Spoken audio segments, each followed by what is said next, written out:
It's time to turn it over to junior high anchor Chris McClure to see what's happening these days at the junior high. How's it going, Chris? Things are going great, guys, and busy as usual for my fellow junior high classmates. Hello, Red Oak Junior High. It's time for this month's Junior High in Review. Have you ever had to concentrate so hard you thought your head would explode?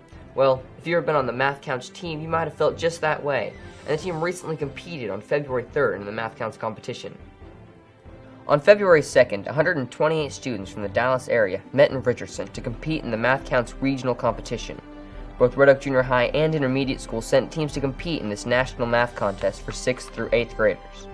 The teams have worked hard preparing for this event, practicing on Friday afternoons all year.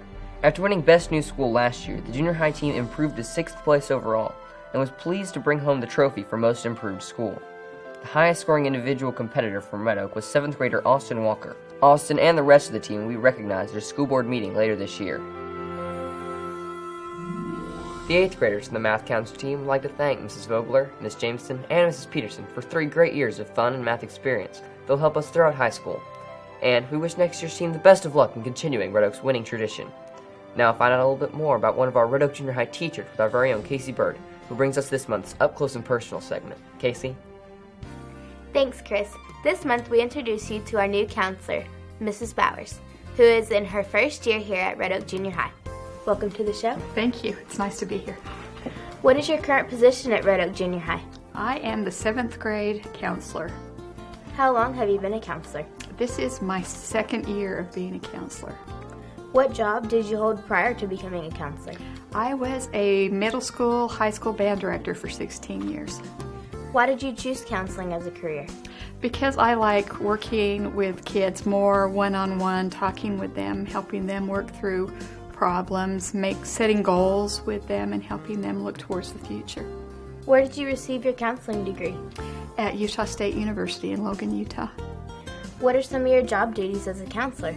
Right now it's tax testing, arranging schedules for students, meeting with students.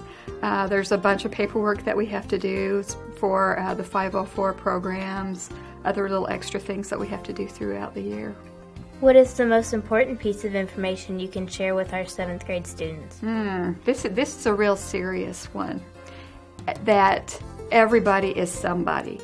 Everybody is somebody's son, daughter, brother, sister.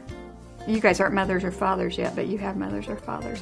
And so everyone is entitled to respect and dignity as a human being. And it's important to remember that respect is not something that you earn, it's something that you give. What is the most rewarding part of your job? Talking to kids, when I see kids like in Walmart or Target or something and they're, "Hi, Mrs. Bowers," that's really cool and it makes me feel really good. Thank you for being here. Thank you, Casey. I will be back in April with another Up Close and Personal. Reporting for Hawkeye News, I'm Casey Bird. Back to you, Chris. Thanks, Casey. Now for our final story, we find out how a field trip can truly be both educational and inspirational with this story from Hawkeye News reporter Roseanne Foster. Roseanne? Thanks, Chris. In a departure from the traditional zoo and science museum field trips, this year the one-act team in 8th grade pre-AP English classes, taught by Alana Ade, visited the Dallas Holocaust and Memorial Museum in January. This field trip is an enrichment activity and it expands on one version of Anne Frank's diary, which was read by these students. The Holocaust was the killing of approximately 6 million Jewish people during World War II by Nazi Germans and concentration camps. It's difficult for middle-class American students who are often considered overfed and, in comparison to much of the world, privileged, to imagine living in fear and being transported in a cattle car to die. At the Holocaust Museum, these facts became more real as students viewed pictures, art, stories, and various other artifacts, including an actual cattle car. Students also had the privilege of speaking to Holocaust survivor Mike Jacobs, who helped them grasp a basic understanding of the horrific crimes committed by Nazis in the 1940s.